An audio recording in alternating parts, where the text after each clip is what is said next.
I finally figured out how to understand a woman.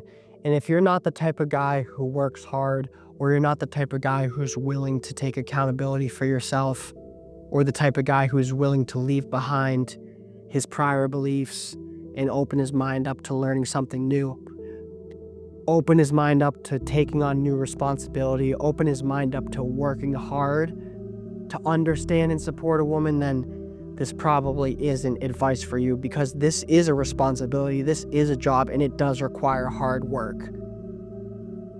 And it first starts with you making a decision, you as a man making a decision that I am going to show up for this woman in my life, or I am going to prepare myself right now for that woman who's coming. I'm going to show up, I'm going to prepare myself so that I become a firm foundation and unshakable rock for this woman in every single area, not just what society is telling me I need to do.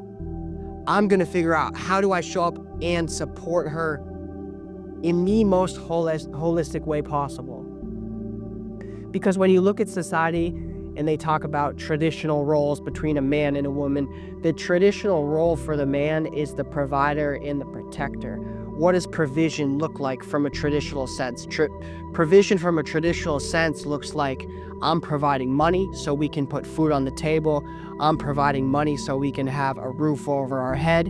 And what does protection look like? Protection looks like, in today's day and age, you're not really like fending off any predators and stuff. So maybe you got a gun in the house, maybe you got that Louisville Slugger underneath the bed, but you better at least be in damn good shape in case anybody tries to run up on you or your family. You can defend them. So that's really what this classic cultural, societal provision and protection looks like. But what guys miss is there's actually something that makes women feel safe and secure. That is not the roof over the head. That is not the gun in the bedside drawer. It's not the muscles you got. It's your ability to listen. Your ability to provide her with a space to express herself, where she knows you're not going to judge her, you're not going to reject her, you're not going to shame her. You're going to let her be fully vulnerable and honest with you so that she feels accepted. She knows that even if you don't have advice, even if you can't provide some tangible solution or support, you're still going to show up in a supportive way by just being there and creating a space for her to share what's on her heart. But the traditional masculinity, where you have men who are providers and protectors financially and physically, those are the same type of guys who they got bills to pay. They have stress going on at home in their relationship. They're not happy with their physique, or they're struggling in other areas of life. And because of the burden that they're bearing, which as a man, there is always going to be a burden that you're going to have to carry, they go inwards. It's like, honey, I'm stressed out, don't talk to me. Or, I'm just going through a lot at work. Work is busy, life is busy. And they shut down, and because the man shuts down, that in turn shuts down the woman. What you will see from a strong, mature man is he's able to carry that burden, and he's still able to show up emotionally despite all the stress, all the things that are going on in his life. And all of us have stress, anxiety, things that overwhelm us. But the thing that leads one man to be able to show up emotionally for his woman, and the thing that leads the other man to be unable to do that, is their ability to handle it and their own understanding of their emotions. And this is where it begins. A man who is unable to understand himself will never be able to understand a woman, because a lot of men growing up, they still grew up learning the traditional mindset behind masculinity, which for a lot of men, what they learned was, I need to be the tough guy, I can't cry, I can't have emotions, and if anything is going on in life that's challenging, I just need to pull up my pants, tighten my belt, whatever the phrase is, and keep going. And so what this caused them to do is suppress all of their emotions. They have no idea what they're feeling. And so because of this, they're very, very reactive to everything that's going on in their life. Something happens, whether it's an interaction with a person, something in their environment, something at their workspace, and they react to that because they don't even know the emotion that it's causing, so they're not able to respond to it. So the first step to understand a woman is to first make that decision. I'm going to figure out how to show up for this woman in every single area of life, how to provide and protect, to provide real security and safety by providing emotionally and protecting emotionally. Once you make that decision, you have to determine, okay, what beliefs and misconceptions do I have that need to change? And what do I need to do as a man to get to the place of being capable of actually showing up in that way?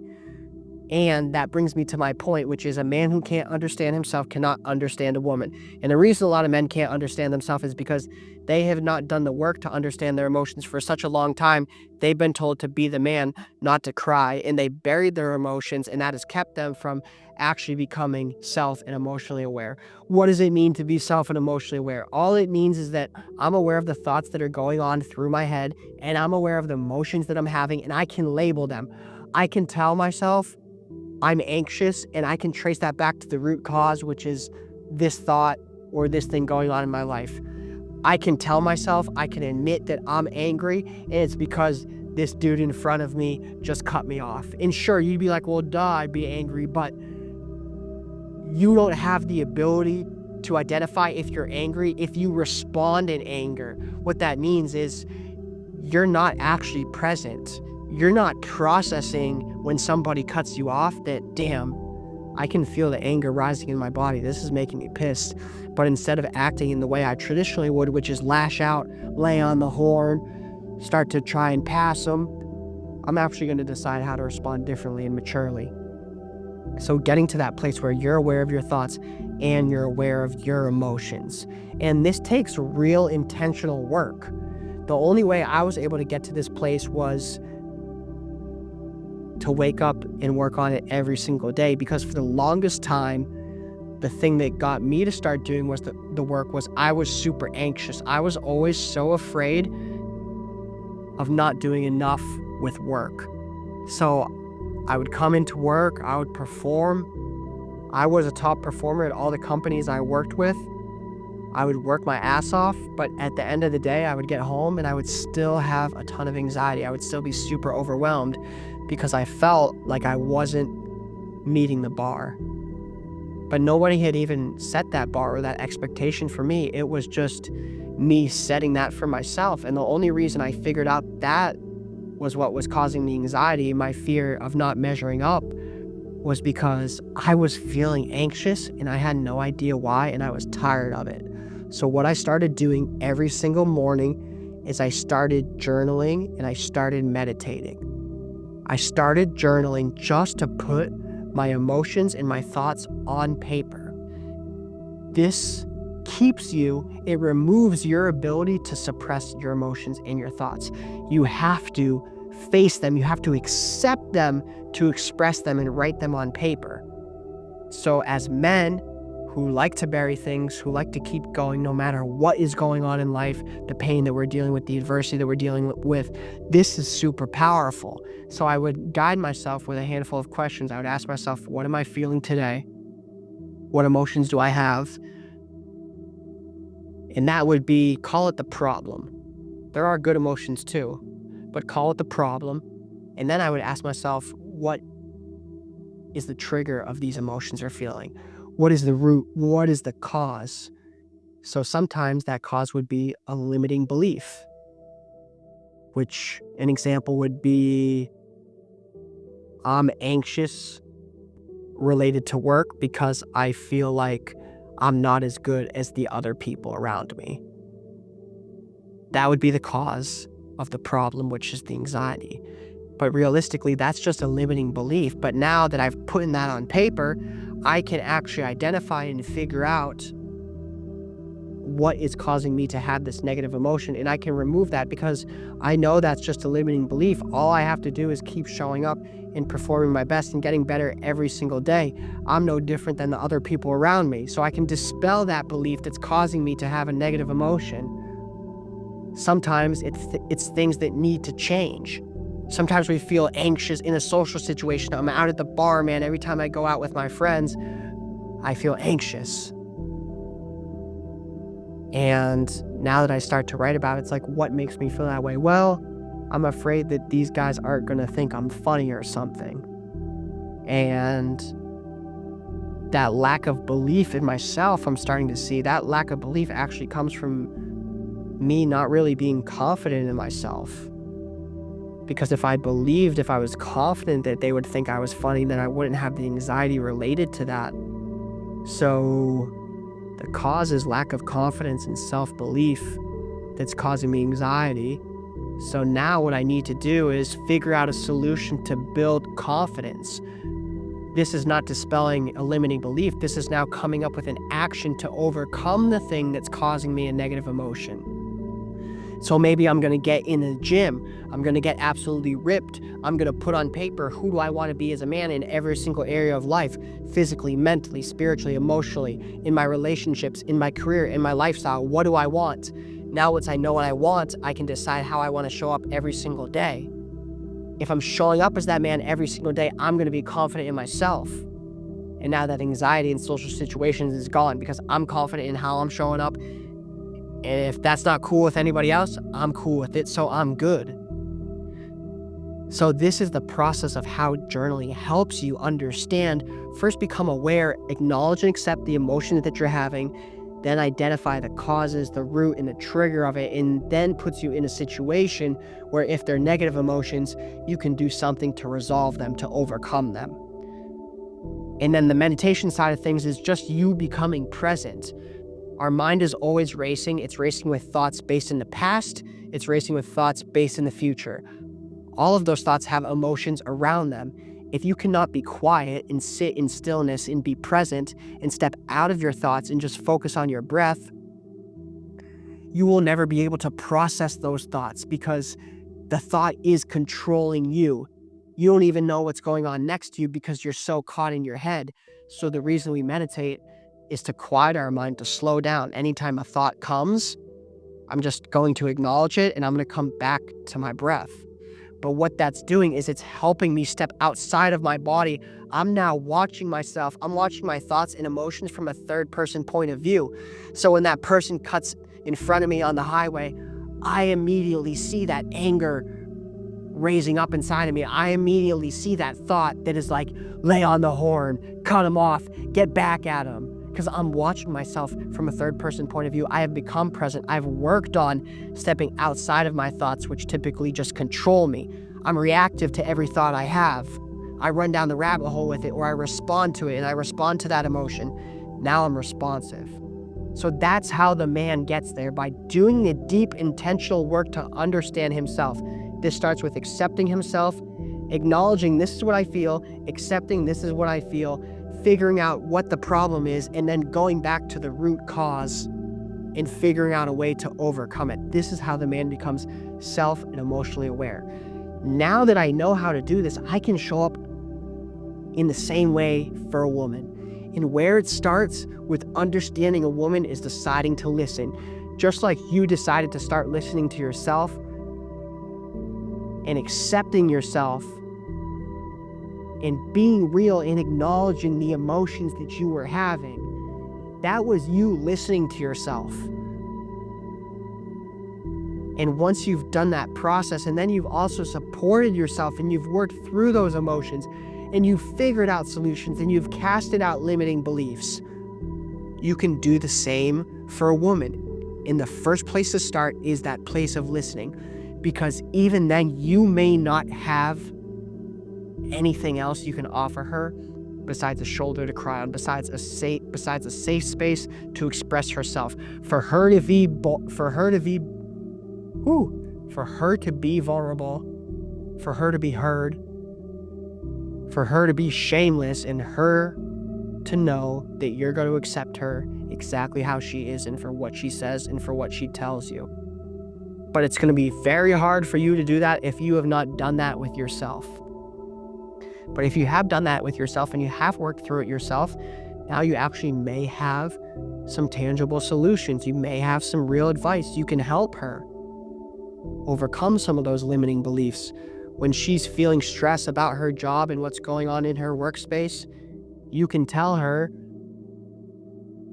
you can reassure her that, hey, you're showing up and you're doing the best that you can. And do you feel confident in the work that you're doing? And if you do, then you can rest easy and you can know that things are going to take care of themselves. Or if she's having trouble with comparison because she's looking at all the other people around her, first and foremost, you can reassure her that you're the most beautiful woman I ever seen.